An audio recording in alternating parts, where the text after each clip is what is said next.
Hello, everybody, and welcome to this April Fool's Day version of Automation Hour. While this may be the day for pranks other places, here we're going to keep the pranks under wraps, but we're going to have a lot of fun and games as we go through today's awesome content. So we'll get started with some of our housekeeping, as always.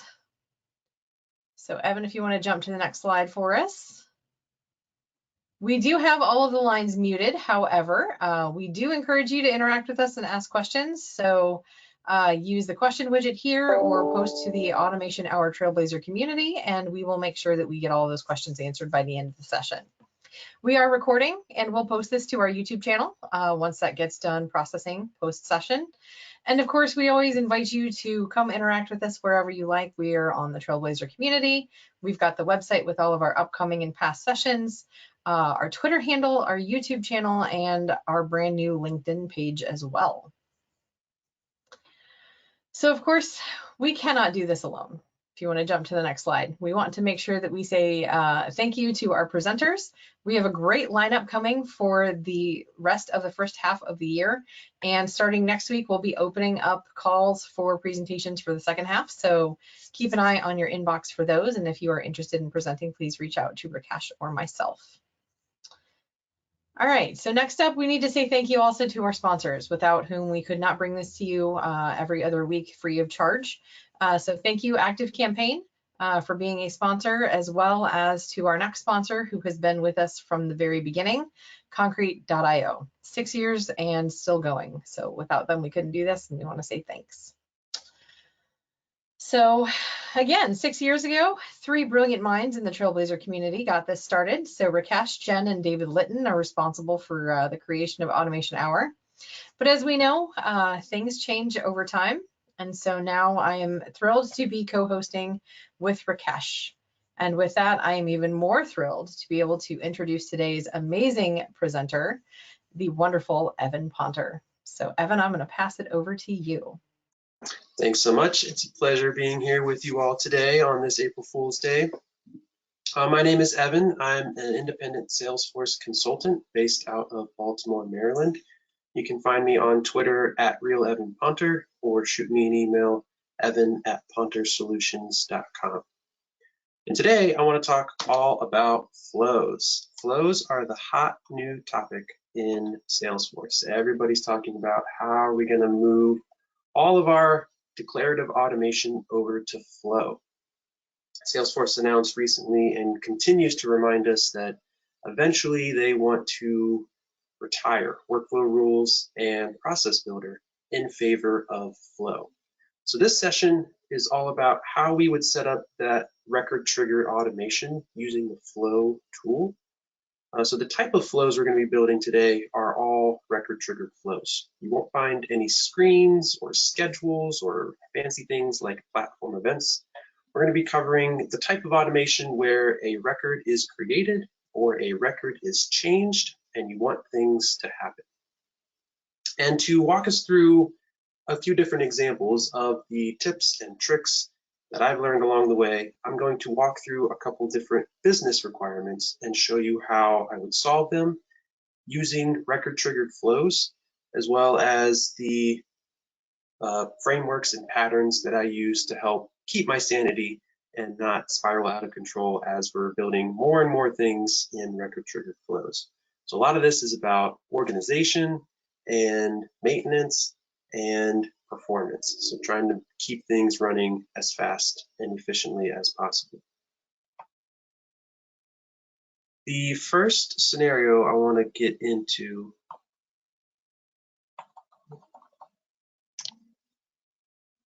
there's a company who has a sales team and they create opportunities. And their sales team was not very good about using a standard naming convention for their opportunity records. So what they really love to do is set up some automation that will automatically name their opportunity records. They want to pull in the account name, the close date, and the amount automatically and keep it in sync. Now this type of problem that we're solving is anytime you have a record created or updated and you want to update a field on that same record. You can use record triggered flows to do that. So that's what this first pattern, first framework is all about here.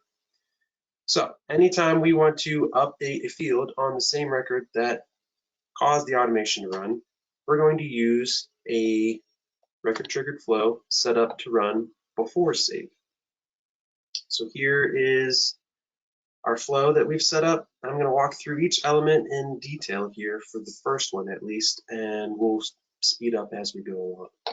So to solve for this requirement, we're going to do some automation on the opportunity object. We want to run this flow anytime a record is created or updated, so we can set that opportunity name value. And I want to jump down to the bottom real quick because it's really important to understand the difference between these two options down here where we're optimizing the flow. I mentioned already, we want this flow to run before save. What does that actually mean? The two flavors of flow are before save and after save, and they've sort of relabeled those to fast field updates and actions and related records. Now, when should you use each one? Fast field updates are flows that run before save. They're really great at updating fields on the triggering record, and you should use them for that use case pretty much almost exclusively. Any other type of automation you could ever think of doing, sending an email, creating a record, updating some other record, you're going to use the other flavor of flow, the actions and related records. So back to our use case, since we're planning on updating a field on the triggering record, we are going to use the fast field update option. That flow will run in between you clicking the save button and the record being committed to the database. So you have this window of time where you're able to manipulate the record before it's saved to the database, and that actually alleviates a lot of the processing time that Salesforce would normally do had they committed that record to the database, then kicked off automation that would go update that record again and commit it to the database a second time. So the less you have your flows doing, the faster they are going to run. And this fast field update option for running flows before save is one of the new cool features about flow that make it so powerful, fast, and efficient. So to summarize, anytime we're updating the same field on the triggering record, use a fast field update. Now, once we have that set, we can talk about entry conditions. This is the first gate that you can set that specifies if this automation should run or not. And really, if you get into the mindset of thinking, I only want my flow to run when it absolutely has to, it will speed up the performance time for every time you're saving or editing a record in your org. When I talk about performance time, I mean that spinning loading logo. Anytime you click save and you're waiting for Salesforce to do its thing, it's running your automation when it's spinning and showing you that loading time. So we want to keep that to a minimum. And one of the best ways to keep it to a minimum, besides using fast field updates whenever we can, is to use entry conditions so that we only launch this flow when we need to run that automation. For our situation, we need to set the name of the opportunity anytime a record is created or one of the three key fields are updated, they are changed. So we can set up some conditions to enforce that scenario. The way we check for a brand new record in a flow that's running when a record is created or updated is by checking to see if the ID field has a value. Because this flow runs before save with the fast field updates option, brand new records will not have an ID assigned yet because the record has not been committed to the database. So if you check to see if the ID field is null and that's true, you know this is a brand new record and you want your flow to run. Or we want this flow to run whenever the account ID is changed, the amount field is changed, or the close date field is changed. That's because those are the three fields we're referencing here in our naming convention. So once we have all those conditions set up, I'm using OR criteria, so I just need one of these things to be true in order to launch the flow. We're ready to move on to the next step. Now all we need to do in our flow on the canvas here is set a value on the triggering record. Salesforce has given us what they call the update records element here in our before save flow. If you're familiar with Apex or the behind the scenes of Salesforce execution order, you'll be familiar that you can't actually perform any DML updates in a before save context. This update records element in a before save flow translates to an assignment. So when I say update records here, it really is just an assignment. If you're not familiar with Apex or Flow is brand new to you, this will make a lot of sense that you are committing your changes to the database. You don't really have to worry about it too much. They've locked down the options here, and the only thing you can do in a quote-unquote update records element in before save context is set values on the triggering record before that record's committed to the database, which is exactly what we're going to do. So we're going to set a value in the name field. And here's my whatever tip I'm up to now, 2 or 3. We want to use a formula resource to set the value of the name field. And that gives us a lot of flexibility to bring in merge fields and perform some additional logic. So I want to show just what's possible in the Flow formula builder. You can do anything that you can do in a regular formula field as far as adding functions and operators. So the first thing we're going to do is we want to set the account value. We're going to pull in the value from the related account. Now, another thing to be aware of in record triggered flows, you have this wonderful $record global variable. And it's great because it gives you access to all of the values on your triggering record. So this is running on opportunity. I can see all the opportunity fields. I can also traverse relationships on that triggering record and pull in a value from another record. So in order to get the account name, I can traverse this account relationship. Now I'm looking at all the fields on the account, and I can type in or search for the account name. That's all great and wonderful because it doesn't require us to query for that information. We have access to the triggering records fields and any of its parents up to 10 levels of relationships without ever running a query.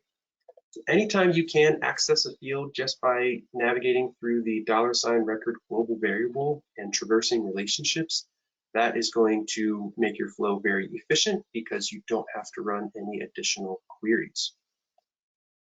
One tip I have when you're doing that, I believe they're getting better at this, but in my experience, if you try to traverse a relationship field that does not have a value, Flow will throw a runtime error and be very upset with you for trying to access a value that has not been set. So what I do is I use an if statement here to make sure my triggering record has an account specified before I try to traverse that relationship and grab the name from the account record. I can also have a fallback scenario here. So if for whatever reason my opportunity does not have an account specified, I can put in some text for unknown account so that my sales team understands this opportunity did not have an account specified.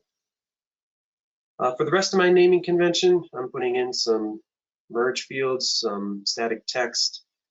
You can transform dates into text if you want to display a date value. You can also manipulate things like currency. So what I'm doing here is making sure that as long as the opportunity has a currency amount specified, I'm putting in US $, and then I'm formatting that value to have all the commas and decimal places that US currency would expect to have. Currency values are stored just as plain numbers without any extra characters. So if you want to display them as text and still see those commas and decimal points, you'll have to do some of that manipulation yourself. On the plus side, you have access to all those formula functions and operators from the formula builder, so we can do some cool stuff like rounding and grabbing the floor of a value and turning it into text and doing all that wonderful stuff. That's really it for our entire before save flow for this use case. We just have a single update records element. All it does is set the value of one field, the name field, and we're using a formula to set its value, which is over here. Let's activate this and give it a test.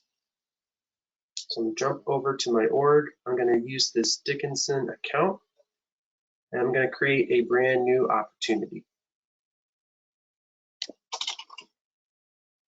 The amount, I'll put in $50,000 or $500,000, and I'll set the close date for the end of April, give it a stage.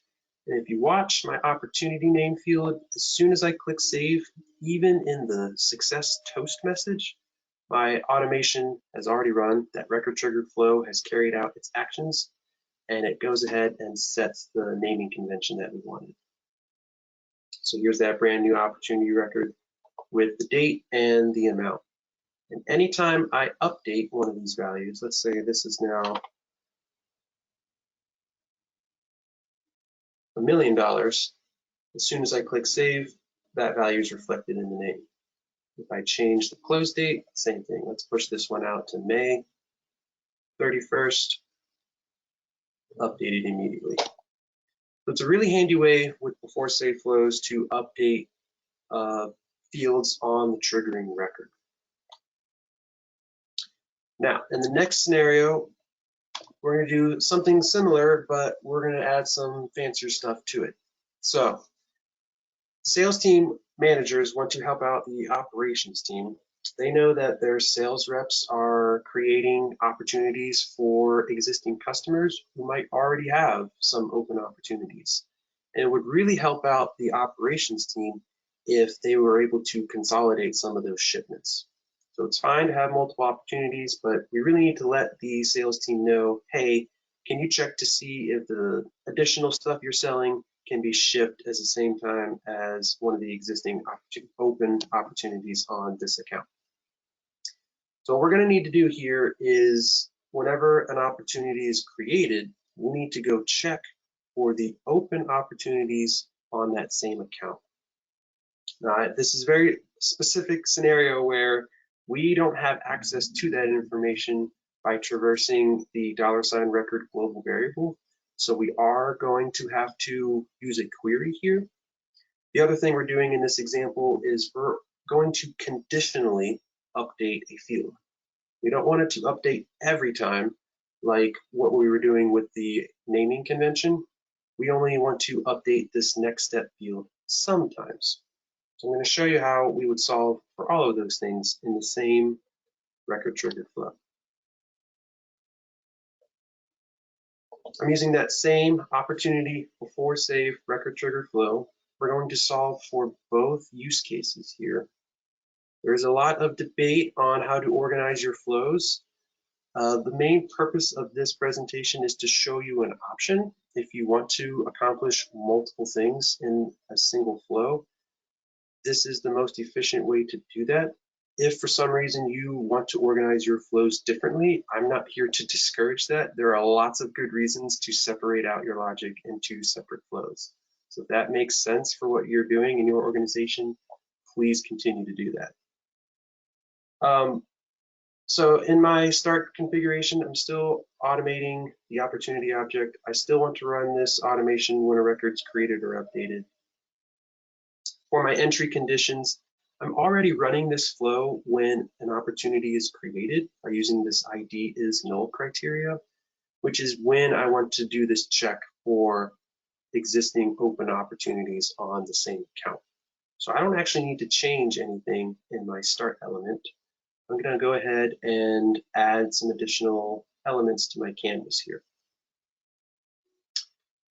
What I like to do in my before save flows is keep a single update records element at the end that is setting all the values on the triggering record. So if we take a look at that, you'll notice it still has our name field being set with our naming convention formula. And I'm adding another assignment for the next step field. I'm also going to set that to a formula value. Now, I don't have all the information I need yet to set that value. So first thing I need to do is perform a query.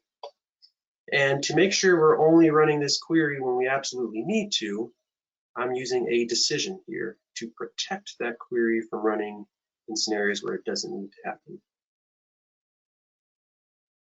Let's show you the decision that I have here.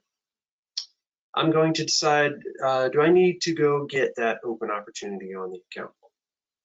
And I'm going to use a flow formula resource to centralize some of my logic so that I can reuse it in multiple places. This is one of the coolest features about Flow, is the ability to have variables and formulas that you can reference throughout your flow. It's something that was not possible with workflow rules or even in Process Builder. So anytime you feel like you're writing out the same logic multiple times, there's a really good chance you can store that in a single resource so that you can maintain it in one spot if you ever need to make an adjustment to it. So that's what I'm using here, this need to check for open opportunity. It's a formula resource that uses the Boolean data type, so it returns a true or false value. And what I'm checking for here is making sure the record is new. You can use the isNew function within a formula in Flow, just not in the start element conditions. You have to use that ID is null trick.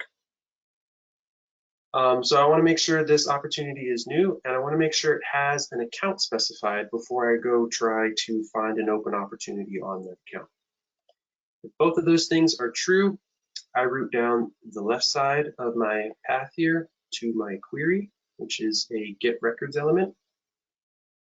And what I'm looking for in the database is find me an opportunity that's related to the same account. So the account ID equals the account from my triggering record. I have access to that field from the $record global variable. And to make sure that opportunity is open, I am checking to ensure that is closed equals false. If I find a record or multiple records, I want to sort them by close date in ascending order. That way I can grab the next open opportunity on that account. I only need the first record. I don't need all of them. And the next trick I want to talk about here is when you are performing a query, there is a chance your query could return no results. Flows sometimes will be very upset if you try to access a value that has not been set, which is what happens if you were to store all those values automatically and then try to access that automatic output variable. You could run into an issue where you didn't find any open opportunities, but you try to grab a value and it throws a runtime error. So what I've started doing is anytime I just need one piece of information from some other related record, instead of using the automatic outputs, I go ahead and store the value I need in a standalone flow variable.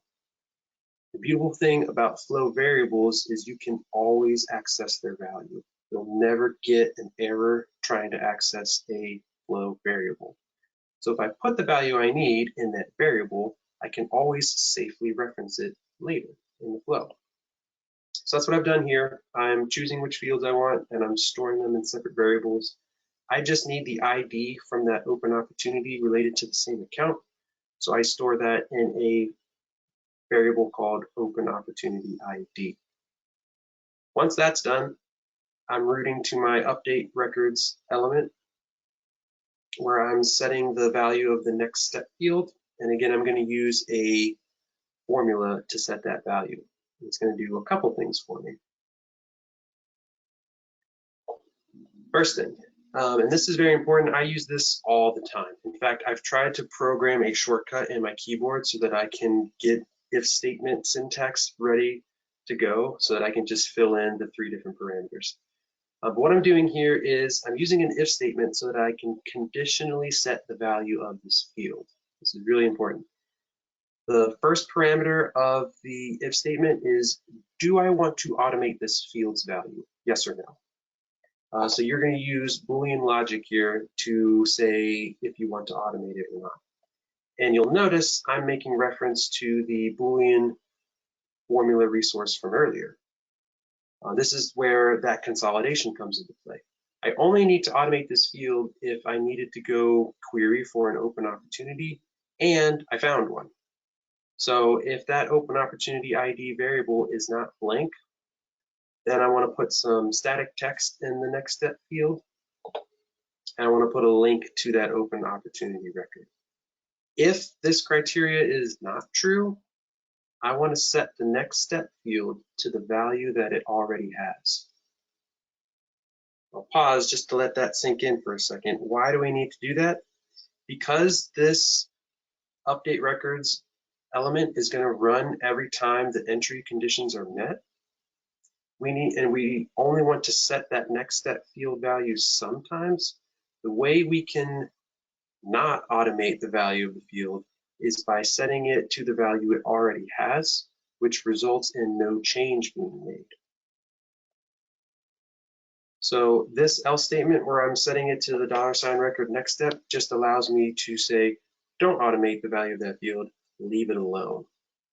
And it's something that I use all the time, especially in my before save flows, to keep all of my update logic consolidated into one element and still make the decisions I need to make right here in a formula to decide if I'm going to update that field's value or not.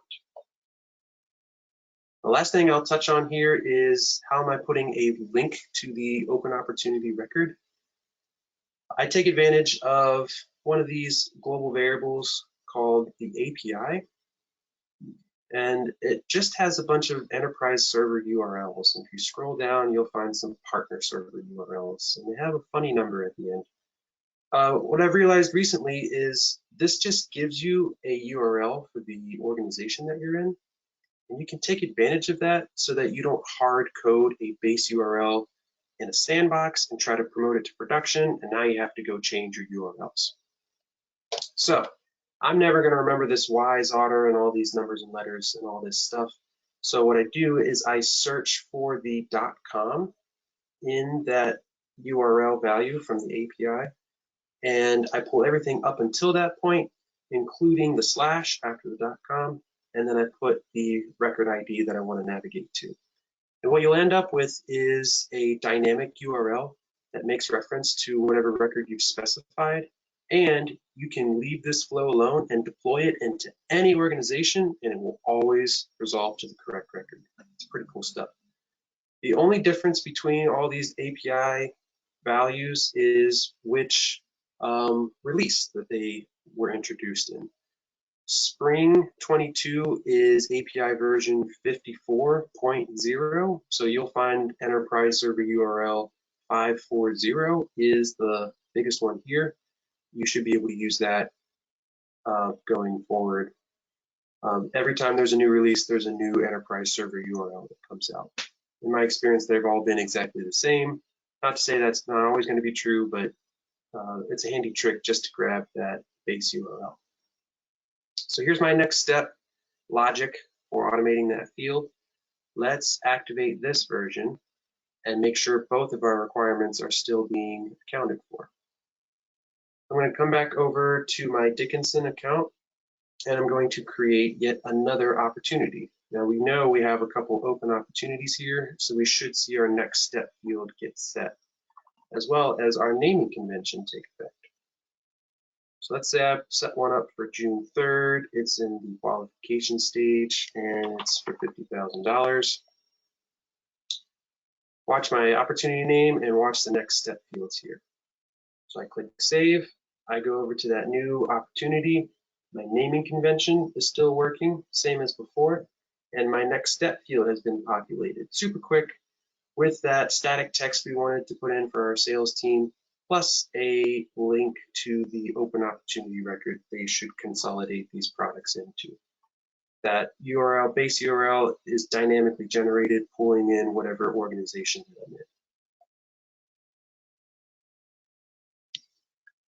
Any questions at this point? I see Michelle is being very helpful and answering some of the questions here. Oh, absolutely. We've got plenty of them flying around, so we'll go back and start at the top here. All right, so first, Pavel said, nice condition to account for new records and is changed in your first example. And so somebody else basically says, thanks for the ideas and all they've been using is new formula, but that seems better. And the is new formula isn't actually available in your start criteria. Mm-hmm. So that's a pretty handy hack. Although I do have a question for you, Evan, because I tried to implement this after I saw you give this presentation before. And I'm having some mixed results if I have a second criteria on a new record. So I don't know, do you know if this has to be your only criteria on a create record? The ID is null criteria? Yeah. So if No, it's you ID can. is null and another field is set to something, Salesforce seems a little bit difficult in terms of firing when I expect it to. Hmm. We should take a look at any other automation that might be happening at the same time. Sometimes I run into, if you have uh, multiple like AfterSafe contexts running, and one of them happens to update the triggering record, it's no longer new for the rest of the processing that happens. So your before save flow might not be picking it up. It is before save context, right? Yep. Or is it after? Okay. Before. So that actually leads to another question. Yeah. To confirm, there's a couple more questions. So basically, Gustavo had asked if the entry criteria is set where ID is null equals true. Does that only apply to new records because they haven't been created, hence there's no ID? Because even on an after save record on create, there is an ID because it's been written to the database and the database has assigned that ID field by then, right? That is all correct. Yes, this trick only works in before save context. I do have a trick for after save context that I will show in a few minutes here for checking to see if a record is new. Excellent. So Chris then followed up with that again, going, well, the flow will run when new records are created. So why is it necessary to check if the ID field is null? Could you eliminate that entry condition and the function, and it will function exactly the same way? Because I'm trying to narrow down the scenarios when this flow runs, I want it to run when a record's new or these things are changed. If I were to take this off, then this flow is only going to run when these fields are changed. And it wouldn't actually run during creation if I have it set up exactly like this. So in order to run it in both scenarios and make sure I'm still running in when a record is brand new, I do need to have both things here. Does that make sense? Hopefully Chris will tell us if that does or not. Okay. Okay, so next up, Gordon would like to know, will the opportunity naming is still processed using the default lead convert functionality with create opportunity selected? So yeah, when you're converting a lead, if you have this logic set up, this would override the default naming convention. You would see, I don't have a lead in here probably, but when you have that text in there, it's just going to get overridden by whatever your automation says here. This before save flow runs after you click the save button and before the record's committed to the database.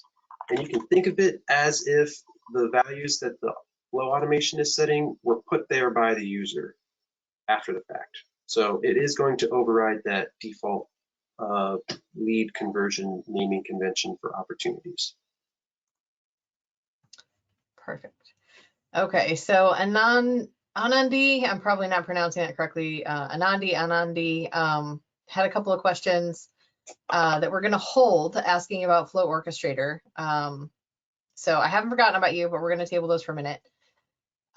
So do you have access to the data on a related record before save for a new record from Nina? And yes, because that's how you set our account name, right? Correct. So Perfect. it would be, yeah, any parent, grandparent, great grandparent working 10 levels up. You have access to all of those values. So, okay, Pavel wants to know, do you see or expect any performance difference if you store your get record output in a record variable versus a single primitive type variable? So you said you just wanted the opportunity ID and you put that into a single text variable as opposed to grabbing the whole record. Performance changes there? I don't think there's performance changes, but you have to keep in mind if you store the values in a record variable and you try to access that record variable, but your query didn't find any results, then you're going to run into a runtime error. If you store it in primitive variables, then you can always safely access those primitive variables.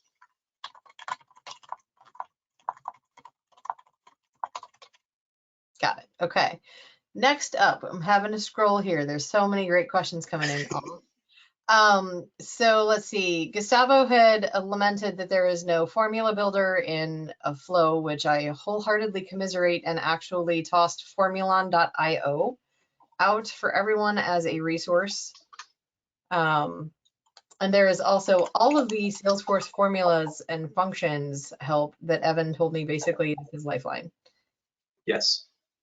This tab is notoriously always open in one of my browsers because I can never remember the parameters for every function. So I just keep this open, and anytime I'm doing anything and I need to know like what's the substitute function, I just come in here and find it so that I can make sure I'm getting that right. Awesome. Okay, so getting back down through here. Gosh, you guys are doing great today. So Pavel would like to see the condition again. Pavel, I might need to know which conditions you're asking about. Was that start conditions or something else? But I'm pretty sure we can impose on Evan to show those. So while I'm waiting for that to come in, let's hide all these so I can see stuff. Nina, okay. Is there an idea for how to do create or update flow after save? There's often different criteria, i.e. not null during create and is changed on update. So how can we do that with one flow versus two? Yeah, so that sounds like AfterSafe Scenarios, which is the second half of this presentation. I should be able to answer that as we're going through it, but if I don't, then call me out at the end and we'll go through that. Perfect. Can you do a before save flow if you are doing a lookup on another record or object? Yeah, so this is a before save flow, and we're using a query here, a get records, to look up another record, if I'm understanding correctly what you mean. This is a query grabbing another opportunity.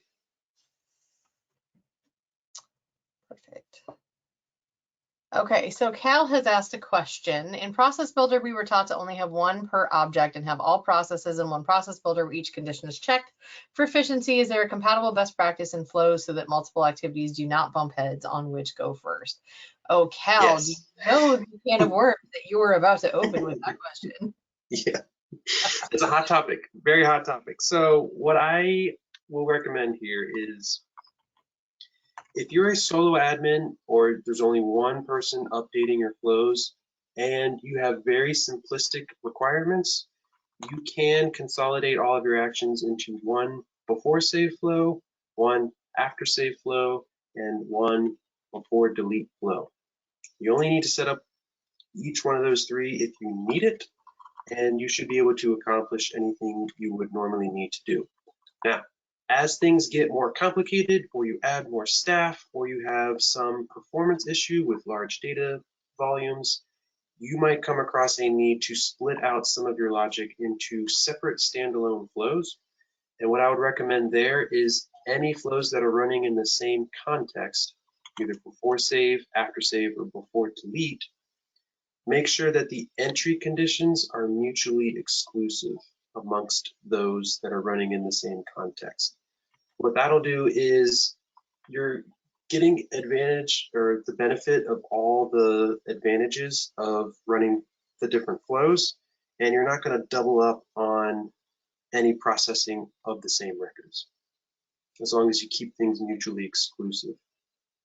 That is going to force you to start to organize things like anytime you are, I mean, it's more for AfterSafe scenarios, but like anytime you're about to create a set of tasks, you want to make sure all that create task automation is running in the same flow in the same context for that object. If you try to do create tasks in multiple places, that's where you're going to start to see some performance implications because you'll have separate DML statements happening. It's a long-winded way of saying there are lots of ways to do this stuff. I would recommend starting simple as long as that works for you and your organization, and only getting more complex when you need to. Excellent. Okay. So if variable open opportunity ID doesn't have a value, which is referenced in the flow, will there be an error? From Marco. No. So yeah, that was the main benefit of storing our query results in a primitive variable. This open opportunity ID is just a regular text data type. You can always access this variable whether or not it has been set by our query or not. So that is exactly why I have set it up this way and reference it when I'm setting the value of that next step field. Perfect. Okay, so Gal would like to know, did this update the current opportunities as well, or only new and updated opportunities? If not, how would you include the current opportunities to be updated as well? Great question. So you're saying like updating all historical data that already exists. If you wanted to apply your naming convention, you could simply export your data and make a small change to either the account ID, the amount, or the date. The other option is just export your data and set the naming convention using those 3 fields, and you wouldn't actually be using your automation. A third option might be, I've seen people set up like another condition here, like a checkbox that they have temporarily just to do some of that backfilling. Then they export their data, set that checkbox to true, and update the records. That way it kicks off their flow automation and will apply that naming convention for them. I would say the safest way is to just handle it yourself manually in Excel, applying the same logic. I know it's a little tedious and can lead to some error, but I'd rather do that than try to implement some of these other workarounds. So Evan, I will add one more option. You could set a scheduled flow to run on all opportunities and run once and just say, take the current values in those fields and update opportunity name with them. Yeah, that works too. You will have to recreate that same logic, but yeah, that would work. All right, so I've probably got another 10, 15 questions here. I know you have more to show. Yeah. So I don't know, do you have a hard stop at the top of the hour? I do not, so I can keep going. So we will do our best to answer all these questions. Do you want to keep those questions, or do we need to table and move on to AfterSaves? Yeah, let's do some AfterSafe stuff so we cover that, and then we'll come back to more questions. We're going to turn this into automation 90 minutes, so. Phenomenal. I'm here for it. Okay, let's take a look at some of these AfterSafe scenarios. So the sales managers want to change customer priority to high on some of the accounts for their team and have 2 tasks automatically created for the account owner. They want that rep to review the account today and call the client tomorrow. Now, this type of automation involves creating records, which forces us to use the actions and related records flavor of flow to do some AfterSafe functionality. And we're going to do a couple things. We're going to be creating multiple records and showing you the easiest, most efficient way to accomplish that. So we're going to run some automation anytime an account is updated. So I'm setting up a flow on the account object. I want this flow to run anytime a record is updated. If I go down here to my optimized flow section, this is going to be actions and related records, which is AfterSafe context, because I need the ability to create records. I'm setting some entry conditions here. I only want this flow to run when customer priority equals high, and I'm using this option to only run the flow when the record is updated to meet those condition requirements. Meaning, this flow runs when an account is updated and has the customer priority field changed from some other value to high, and will allow us to take other actions in the database. Once you've got that set, the next thing we're going to do in our flow canvas is we're going to start assigning values to the tasks that we want to create. Now, before I get into this too much, I want you to notice what I've got here. I've got 2 assignments and I've got 1 create tasks element. But at the end, I'm going to have 2 tasks created in the database. And what I want to emphasize is you want to minimize the amount of pink elements you have on your canvas, especially if they're for the same object. So you don't want to set up 2 identical create task elements and each one creates a task. That would be very inefficient for Salesforce resources. And the way I like to explain why that's inefficient is by using a laundry metaphor. When you do your laundry, and whether or not you go to your basement or down the hall or to the laundromat, when your dryer is finished, do you take one article of clothing out of the dryer and go home or go upstairs, fold that article and put it in your dresser, and then go all the way back to wherever your dryer is and get the next article of clothing? No, that would be hugely inefficient. You'd be constantly driving back and forth to the laundromat or going up and down the stairs, wearing yourself out, just getting one article at a time. So instead, what do you use? You use a laundry basket. You take all the clothes out of the dryer, put them in a laundry basket, and you make that trip home or up the stairs one time and put away all of your clothes in your room. It's much more efficient to do it that way because that, time it takes to get from wherever your clothes are being done to your room takes a lot of time and effort. So we can do the same thing here in a Salesforce flow. We can use a laundry basket to gather up all the records we want to create, and then we commit them to the database, aka take them home and put them in our dresser all at the same time. So there's a couple things happening here. I've set up two record variables. They are single record variables, task 1 and task 2.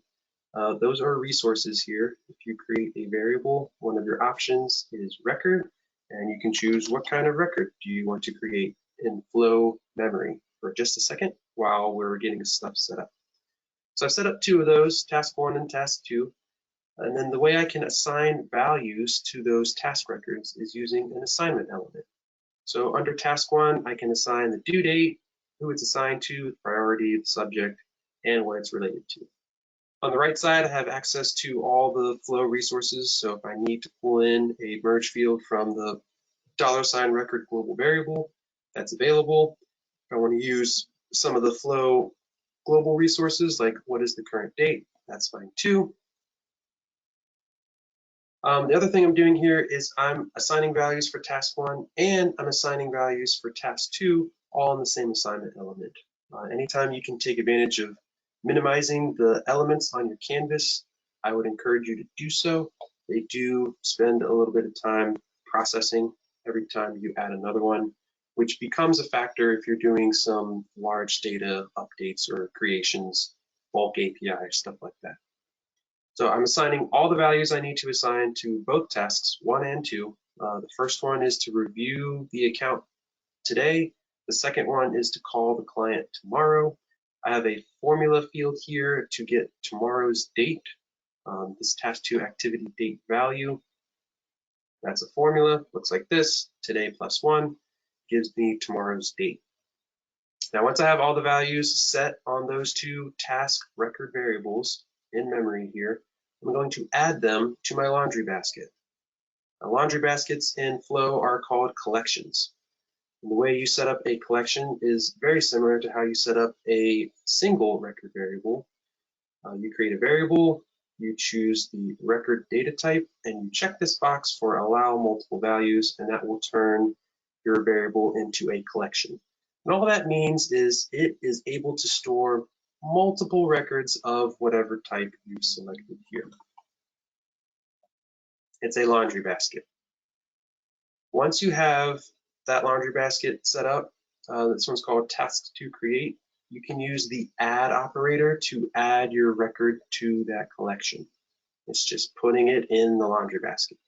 I got task to create, I add the first task, and then right in the same assignment element, I say task to create, I'm going to add my second task.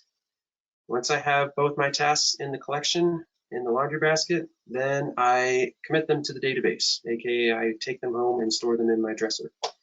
So this create records element allows you to say, I want to create multiple records. And when you choose that option, it says, okay, which record collection variable do you want to use? And you just specify the one that you've added your task to from the earlier step. So this is the most efficient way. Anytime you're doing or manipulating multiple records, you want to be using collections to gather up all that information and make your database manipulation all at the same time, aka keep your pink elements to a minimum. The creates, the updates, the deletes, and even the get records queries. So let's test this one out. I'm going to activate this version. I'm going to go to one of my accounts and I want to set the priority to high. Notice I don't have any tasks right now, but as soon as I update this customer priority to high and click save, my flow has run and my 2 tasks are created super efficient so that I remember to review the account today and call the client tomorrow. Cool stuff. The last example I want to go through is anytime you need to update a bunch of existing records in the database. What is the most efficient way to do that? So the scenario here is sales reps sometimes come across an account that is no longer active, but they have a ton of open opportunities for that account. And they hate going through and changing the stage of each one of those opportunities to close lost. There must be an easier way to do this, right? So they wanted to tie in the accounts active field to help speed up this process. Anytime the accounts active field is set to no, they want to update all those open opportunities to close lost automatically. So we can accomplish that in our record triggered flow running on the account object. So this again is showing you how you can accomplish multiple things, multiple requirements in the same record triggered flow. And all I'm going to do is refactor here to make sure we can accomplish both of those requirements.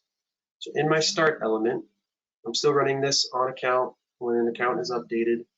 I've adjusted my entry conditions so that I'm still running it when customer priority is changed.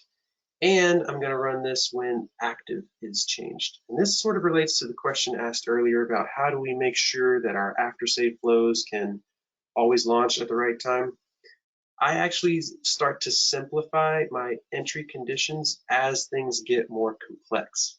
And instead of looking for very specific values and things changing to specific values in the entry conditions, I simply say, hey, I want this flow to run anytime customer priority is changed.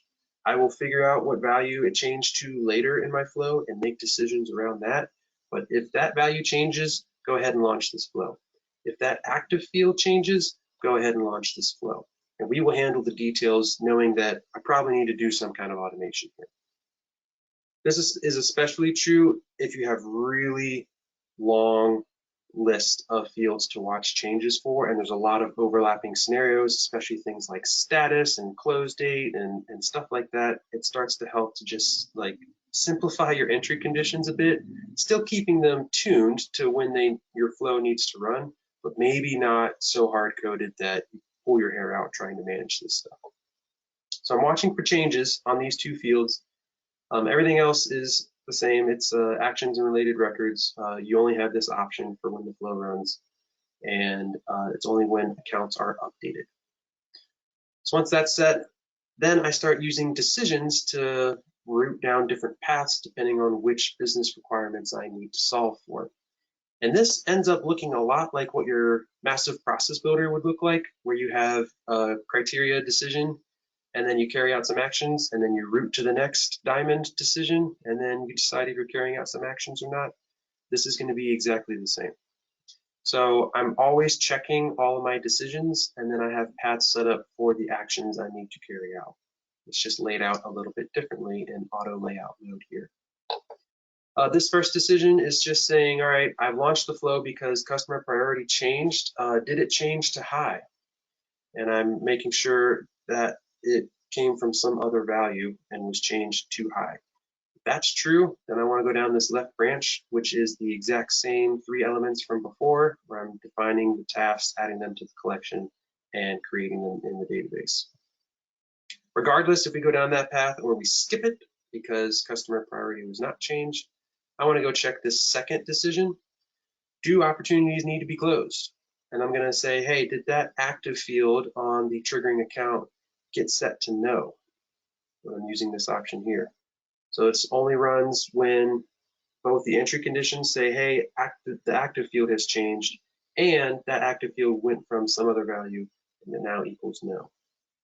If that's true, we're going to do 3 things in one element. You might not even realize how powerful this update records element is, but I want to really highlight that anytime you can take advantage of this, it's going to save you a lot of processing time. This update records element is a 3-in-1. So what it's doing is when you're specifying conditions to identify records and set fields individually, you are running a query, you are looping through all of those records, you are setting a new value or multiple values on those fields, and you're committing all those changes to the database. So it really is almost 4 things, depending on how you count that loop.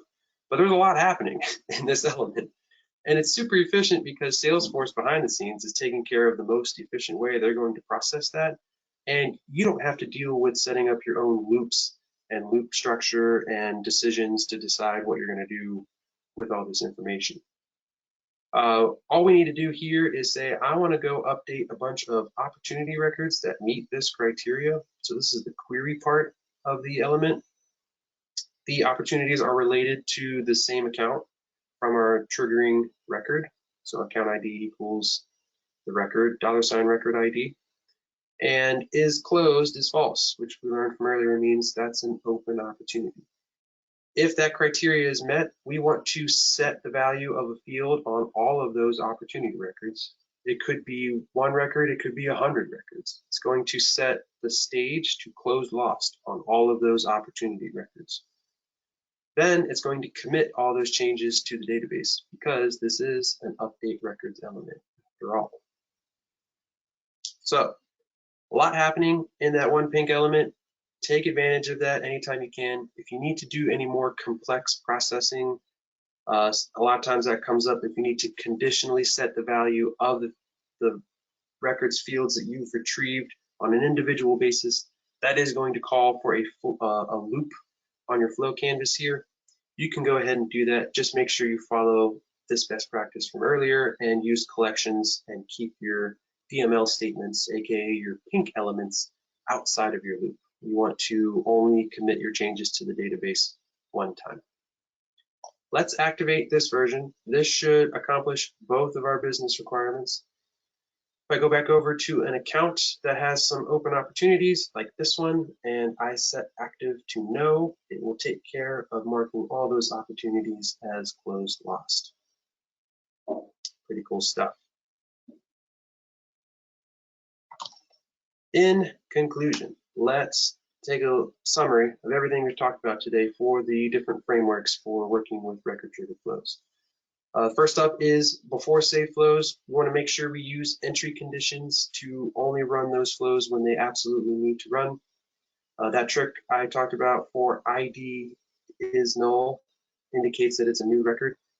We want to protect our queries using a decision in before save flows.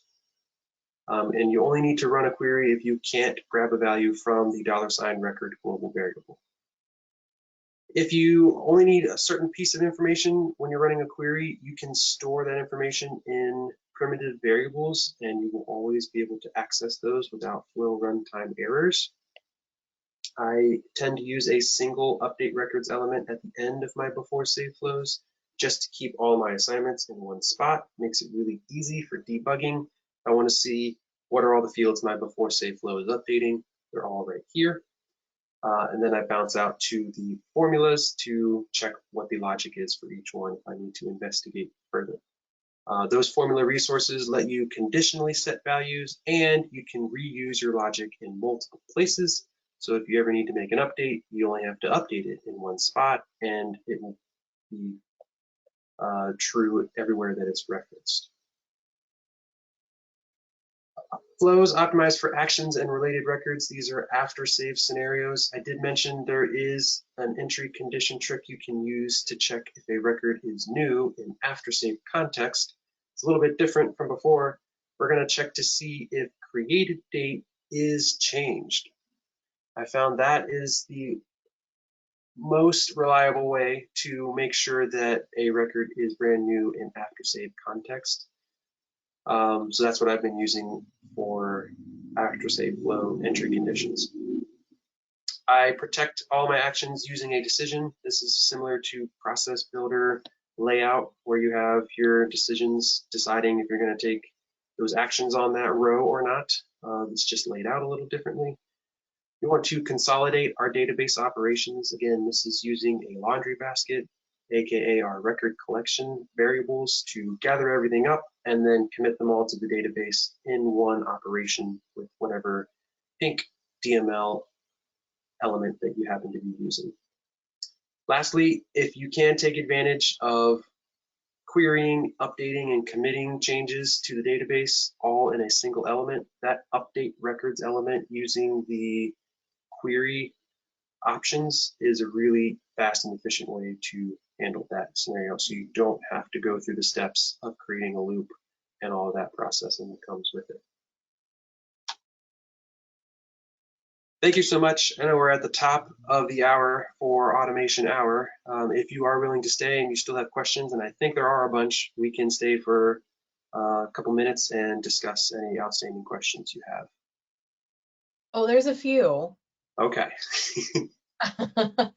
Okay, so let me do a quick refresh on the Trailblazer community as well. We'll start there. Claire Rook would like to know, how do these flows perform when you bulk load opportunities? She also said she loves all these tips, by the way. Thank you. So your before save flows should be super fast. The only time I've ever run into an issue is if you have really complex formulas that have like regular expressions in them. That could become an issue. But if you're making simple decisions in your formula resources, then your before save flows should not be any issue at all. Your after save flows could become an issue if you have a ton of DML happening, aka if you see a ton of pink elements on the canvas and you're bulk like updating opportunities and they're all gonna go and create 100 tasks or whatever, you might run into some issues there, especially if you have automation running on whatever that destination target object is. So it's gonna depend on what else is happening, but if you follow these tips, you should be able to bulk update your records and not run into issues. Hopefully, fingers crossed. Reach out if you run into situations. I will help you with any recommendations I might have. Here's my email and my Twitter on the screen. So Evan, would record lock be something that they would need to worry about with bulk after save? That's going to depend on, say you're using data loader to update your records. The best way to prevent record locking is to sort it by whatever object is related to account, because that's usually where your record lock issues come from. As long as you're sorting correctly for large data volumes, your automation should be able to perform its tries and get that record lock access that it needs and still accomplish all of the automation you've set up. Perfect. Okay. All right, here. Let's see. Pavel would like us to go back to the second before save flow scenario where we took a look at deciding if an open opportunity was found. Okay. And I did promise him that I would have you re-show that before the end of the broadcast. So gotta keep the promises. Okay. Deciding if an opportunity was found? If it's needed, that decision. Oh, if it's needed. Okay. Do I need to check for an open opportunity? Yeah, so here's what I've got set up there. I only need to do this if it's a brand new opportunity that specifies an account. So Pavel, let us know if that answers your question sufficiently. Yep, sure did. Thank you. Excellent. All right, so next up down the list.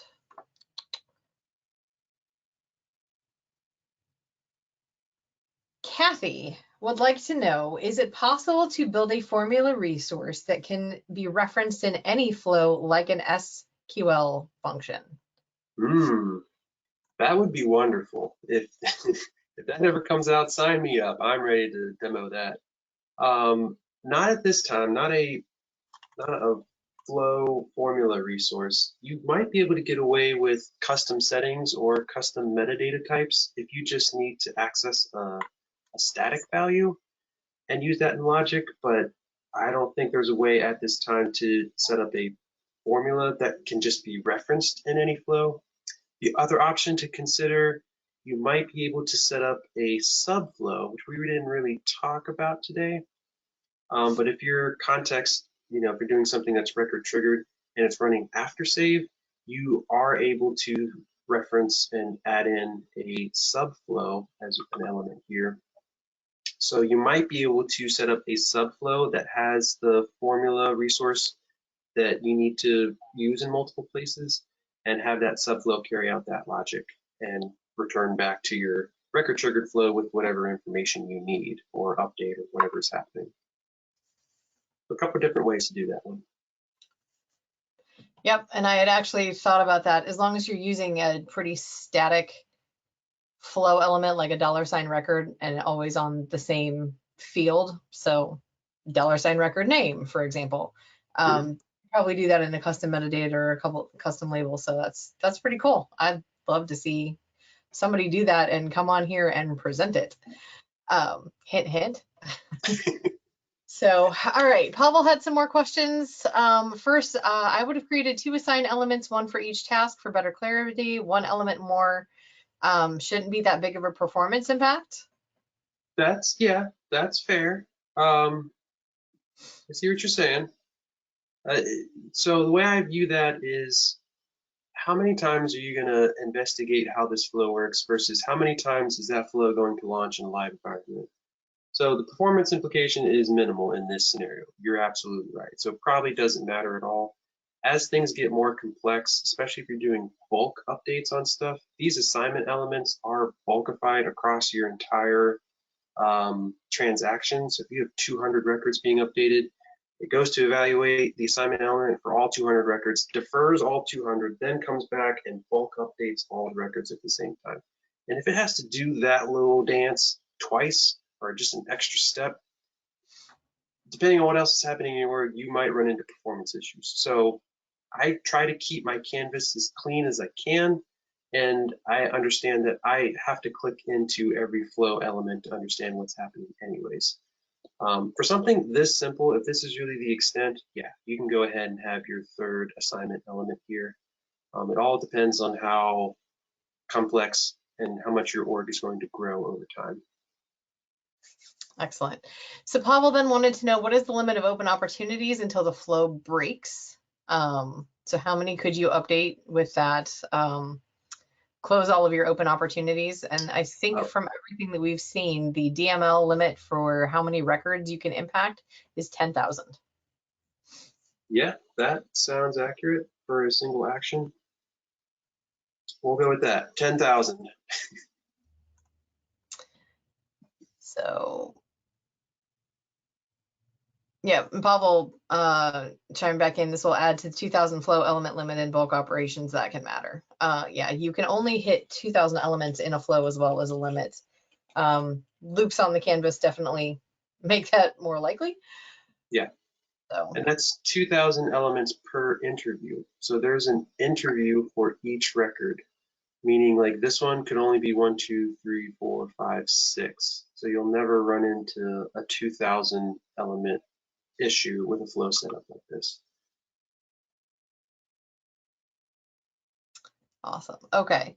So Dylan wanted to know, if the business requirement required that you only pull 1 opportunity to update to closed, would you then need to use get records, or could you still do that with the update records? So for example, maybe the criteria was only to close the oldest opportunity. Yeah, perfect example. So we can just adjust our update records element to say we only want the oldest opportunity. Guess they don't have sort in here. Oh, I stand corrected. So yep, that's, you're gonna have to go use your get records to be able to sort and filter down to only the first opportunity. So you're right. Yep, so you'd use the get records, and then that gives you the sort option. Call out. So the oldest one, so let's do ascending by created date. And that's not awful to do either, so you could grab that record and then use an assignment element to assign the new value and then an update. One thing to be careful of when you're doing an update records element is anytime you use this specify conditions option, it is going to run a query. So a lot of times I see people use this option and then their criteria is like ID equals the ID I already have. And that's great. I mean, that's doing the right thing, but what ends up happening is your flow is going to query for that record again, even though you already have the ID. So what you can do there is use an assignment to assign that ID to a record variable. And then you can use your update records with a record variable. And that eliminates that extra query, trading off for an assignment element on the canvas. Hope that made sense. Awesome. All right. So jumping back into more questions. Oh, they keep coming in. Holy cow. Dylan said, yes, that was very cool and made sense. So thank you. Let's see. Susan said, this is great. Thanks so much. Islam said, thank you. Very fruitful and good night. Cal also said, thank you. Gustavo thinks you're the man. Ryan is also singing your praises. So Nina's back with more questions. Awesome. Nina. First, do you have any tips for doing flows that don't error out because of duplicate rules that are set on alert only? Okay. That's a more of a duplicate rule situation. If it's something where it's like you have an external system trying to create or update records, you might be able to set exclusions in the duplicate rules. Otherwise, I don't have it set up in this org, but there was an action released on unofficial SF. Let me try to find it real quick. Oh, you did? Okay, you do. And they allow you to search for a record using your duplicate rule criteria. And it will return to you the record ID that it found. So I've actually started testing that out for a client to try to get around some of those duplicate record issues and just use the record the duplicate rule found if there's a match, instead of trying to update or create a brand new record that is potentially a duplicate. So let me find that link and I'll put it in the GoToWebinar chat. The validation checker that Eric built, right? Not the validation checker, but it's a duplicate rule checker. It was a totally new thing. Eric's is good too. I think that one would pick up on, tell you, hey, there's a duplicate record. But I don't know if his gives you the ID for that record or not. Gotcha. All right. I did throw the validation checker in chat. Okay. That was the one I thought that when Eric presented that here, it had duplicate rules available as well. Yeah, it'll tell you that there's going to be an error if you do this. But I think this other one that I found that came out recently, I think it's this one, Ryan Mercer's, it gives you the ID of the record that it found. So then you can start to do stuff with it, which is really better. Cool. Yeah. So Papa would like to know, could you just use the fault path instead of checking duplicates or validations? You could, and that fault path will give you the option to either send an email, especially if you're in a record triggered flow. You're not going to be able to show a screen, but yeah, you could use the fault path to take some other action and swallow that error. It all depends on how you want to handle that duplicate record scenario. Perfect. Okay, so more questions from Nina. She's asking if we have any tips for before delete. Basically what she's trying to do is she is trying to reparent a child record before the parent record gets deleted. Unfortunately, for whatever reason, things are not happening in the right order and the child record is getting deleted as opposed to reparented. Interesting. Is this a master detail relationship? I guess she won't be able to answer that fast, but I see, yeah, I've run into that. I think what I ended up doing, I was able to change my relationship to lookup, and then my before delete logic was being carried out before the deletion, the cascade delete was taking effect. So if she has the option to use a lookup relationship there, that might help with that situation. Awesome. Okay.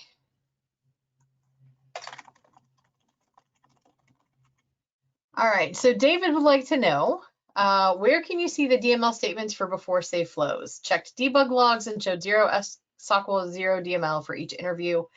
The assumption is because it's a before save and happening as a collection / the laundry basket, but curious if we can see the actual DML happen somewhere in the log. So that's the trick with these before save flows. There actually is no update or create or delete happening anywhere in this flow. The only thing you can do is execute a query. Even though this thing is called quote unquote update records, all that's really happening is it's assigning values to the triggering record. So it's exactly the same as this assignment element, assigning values to the triggering record. What am I doing here? The name is equal to the name value.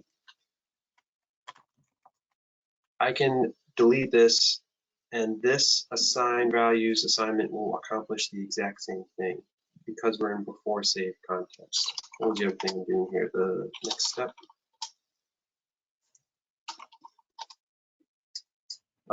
Essentially, that update records element is 100% equivalent to an assignment element that is setting values on the triggering record. Yeah. So essentially, if you think about it, there is already a DML in progress. The create record Yes. DML is already on its way to the database. All we really did was we hijacked it before it got there and said, we're going to make some changes to you. So the only thing that the database ever actually sees is that one create DML. It's just we changed some stuff before it got to the database. Yes. Evil genius. Yeah. Stuff. Very violent, but yes, that is what's happening. All right. So let's see. There was a hack that Nina said she used with workflow to work with the duplicates. It's a task with a what ID with opportunity, I think, if that makes any difference to how we deal with duplicates. So, and we are finally getting towards the end of questions, but we're still not done yet. So this is truly the automation 90 minutes. So Anthony asked early on in the session, the trailhead materials on flow don't seem deep enough. Do you have any recommendations on materials to learn about flows? And again, there's tons and tons out there, but would love to know what some of your favorites are, Evan. Yeah, for me, I run into a lot of this stuff in the wild. I have a few clients who want to migrate things to Flow, and I've had to look at all their existing workflow rules and process builder and figure out what's the best way for me to do this. So a lot of it comes from experience, sadly. I think you're in the right place. If you're subscribed to Automation Hour, there's a lot of very smart people who give presentations here. Find your local user group. There are smart people all over the world who are willing to help you with anything that you've run into. They're willing to teach. There are Flow courses. There's like 2 or 3 on YouTube that are highly recommended and people love their experience with them. Andy does one. I know Terry Miller does one. And there's a handful of other people. And I'm sure we could put together a list of those Flow courses. The other place you can go if you're near a Dreamin' event, there are a ton on the calendar. Look it up. I know like Northeast Dreamin', Texas Dreamin', Trailblazer, where they rebrand that to Trailblazer DX is happening all this month, and there's more events happening throughout the summer. Those are great places where a larger group of Salesforce professionals get together, and you'll find a ton of resources there for learning about Flow. So is this where I start plugging the fact that I'm going to be doing hands-on training? Yeah. Our very own Michelle, yes, please plug that. Beginner and intermediate session. So if you'll be at Northeast Dreamin', I'll be teaching 90-minute courses. So then Anandi had asked, can you explain the use of Flow Orchestrator and what type of flow do you recommend for handling flow bulkification? So, I can answer the second question. Flow bulkification happens natively behind the scenes. You just need to be aware of those little tricks that are happening as you're building out your flows, like understanding when I do this update records element and use this option, it's running a query. So if you can work to eliminate that, if that's possible, that's going to help with processing. As far as bulkification, really the name of the game there is to use collection elements and add each record to them. so that you only have one operation per object on your flow canvas. So anything I need to do that's related to an account record being adjusted somehow, and I'm going to create tasks, that might be 100 different business requirements, they all need to end up in a single collection that gets committed to the database one time.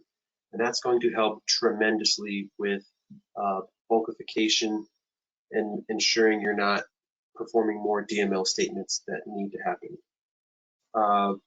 If you go to run this flow across 10,000 records, as long as you've built it as efficiently as you can, all the flow interview bulkification that happens behind the scenes should be working in your favor. Perfect. Okay, so our last one from the Trailblazer community that I've seen so far is from Lisa,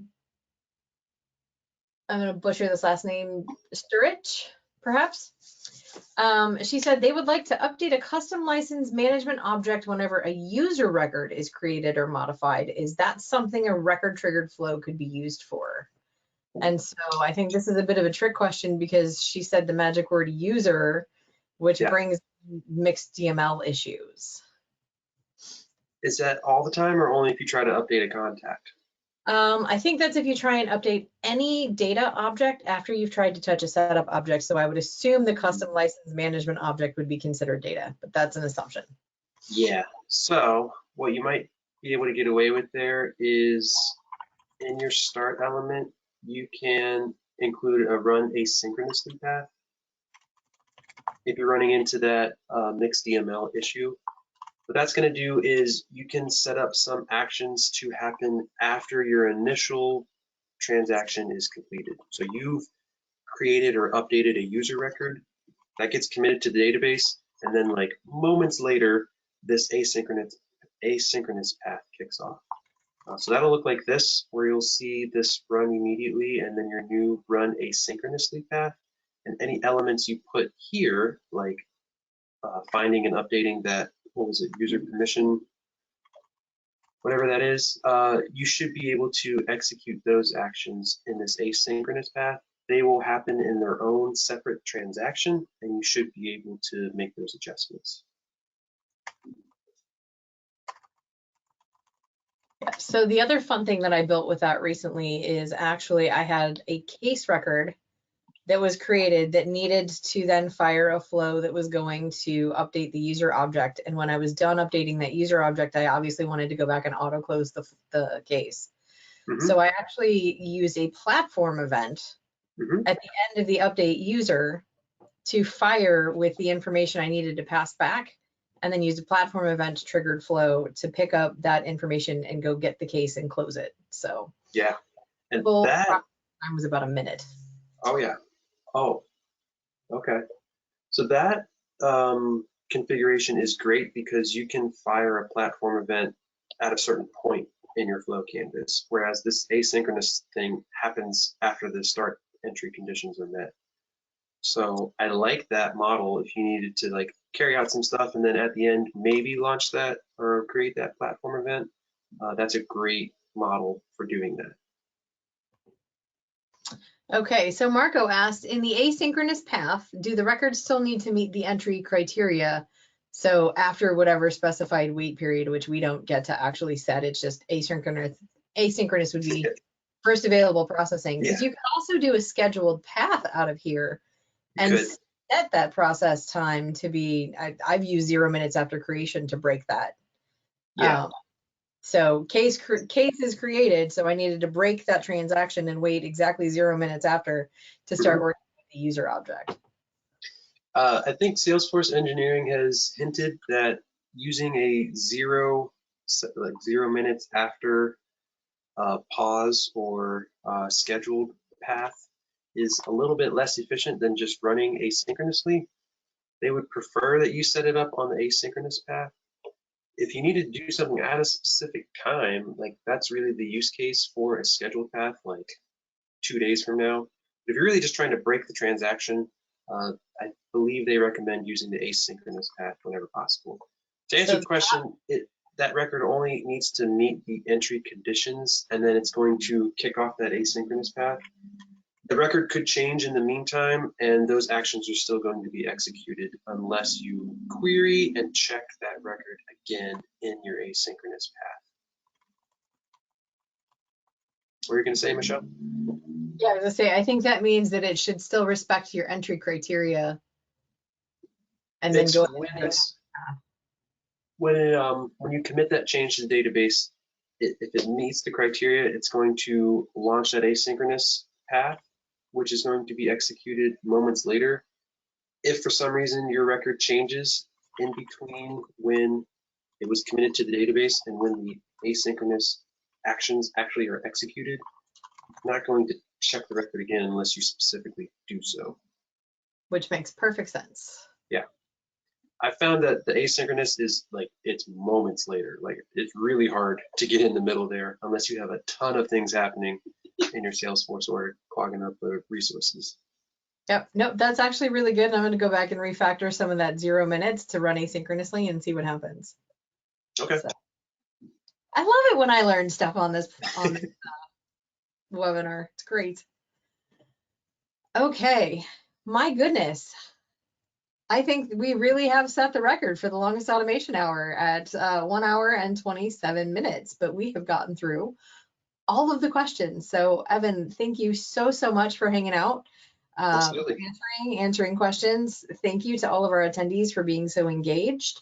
And we will bid you adios and happy April Fool's Day.